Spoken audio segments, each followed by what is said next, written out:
Bonjour, morning du 16 août 2018.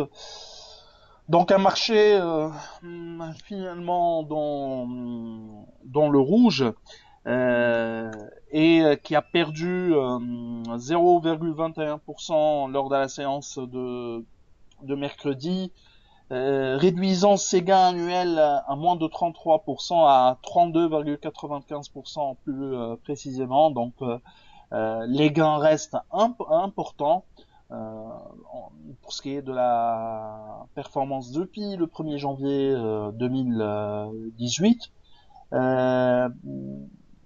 mais dans des volumes qui sont faibles, ce qui est compréhensible puisqu'il n'y a pas réellement d'activité durant cette période de festivités et de fin d'été. Euh, le titre le plus échangé est OneTech, 1 124 000 dinars, BNA 690 000 dinars et Sopat 308.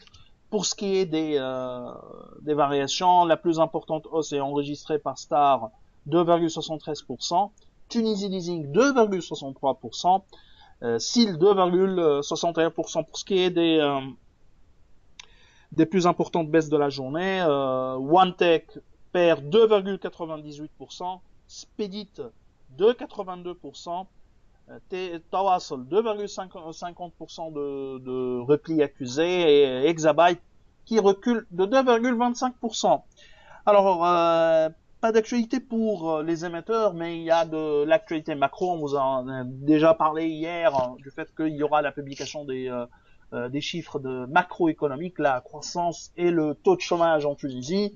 Alors, la croissance en apparence a augmenté à 2,8% et en glissement annuel, mais il y a eu un ralentissement de la croissance économique en rythme séquentiel, c'est-à-dire d'un trimestre à l'autre, 0,6% contre 1% au premier trimestre et 2,8%, je le rappelle encore une fois, c'est inférieur au taux de croissance euh, hypothèse ou qui a servi de base pour la loi de finances 2018 et qui est également pour ce deuxième trimestre, les 2,8% sont inférieurs au taux annoncé par, à maintes reprises, annoncé par le chef du gouvernement, par le gouvernement d'une manière générale. Donc, euh, ce taux est inférieur aux attentes.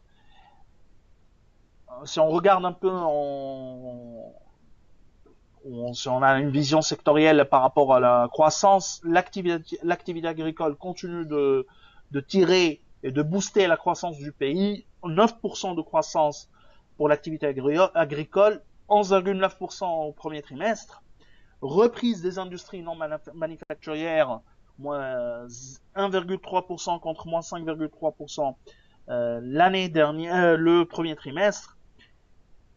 Les services continuent de booster également, services marchands bien sûr, 3,6%, alors que les services non marchands, une croissance de seulement 0,1%. L'industrie manufacturière continue où elle est en difficulté avec une croissance de 0,8%, de seulement 0,8%. Si on fait une croissance moyenne hors activité agricole, l'économie ou le PIB serait, ou la valeur ajoutée hors activité agricole croîtrait de seulement 0,8%. Dans tous les cas de figure, les 3% ne seront pas réalisés ou sont difficilement réalisés durant cette année 2018, rentable sur une croissance entre 2,3 et 2,5% pour l'année 2018. Au niveau de l'industrie manufacturière, à signaler surtout les difficultés de l'industrie des matériaux de construction qui continue vraiment sans marasme. Par contre, il y a une reprise importante de la croissance du tourisme, du secteur touristique et hôtellerie, bien sûr. Croissance de 11,5% grâce à une augmentation de 34% des nuitées.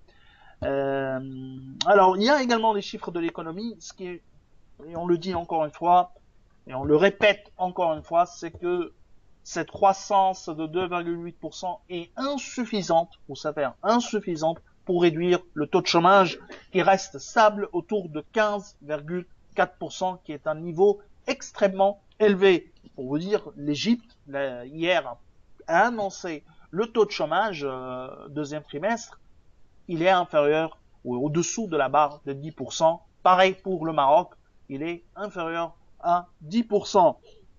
En ce qui concerne un peu plus de détails pour le taux de chômage, le nombre de chômeurs en Tunisie, 638 000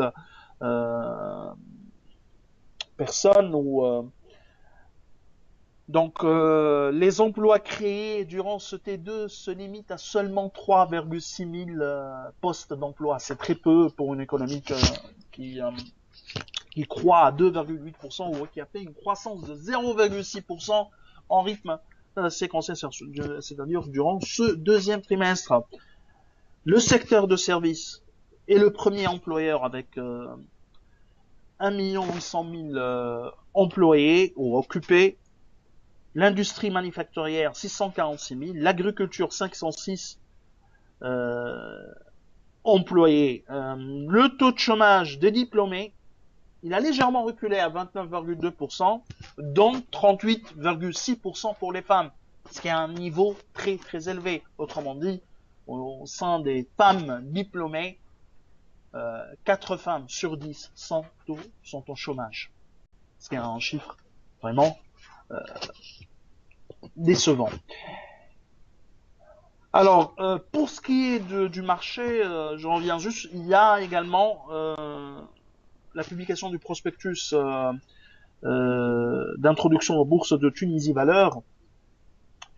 On reviendra en détail dans les jours qui viennent, puisque il y aura le lancement de l'introduction en bourse pour le 29, à partir du 29 août. L'offre, c'est une opération, une simple vente OPF, prix ferme, une simple vente de la part essentiellement de Tunisie Leasing et d'autres et du personnel. Donc c'est une opération de plus de 18 millions de dinars, 18 millions 7 de dinars. On en reparlera en plus de détails dans les prochains jours. Alors, c'est ce qu'on a pour ce matin. Si demain également il y aura un morning, sinon la semaine prochaine s'annonce comme une semaine vraiment où l'activité tendra à zéro, hein, donc puisqu'il y a les jours de l'Aïd pour durant la semaine prochaine, mardi et mercredi. Alors, je vous souhaite une bonne journée. Au revoir, à demain.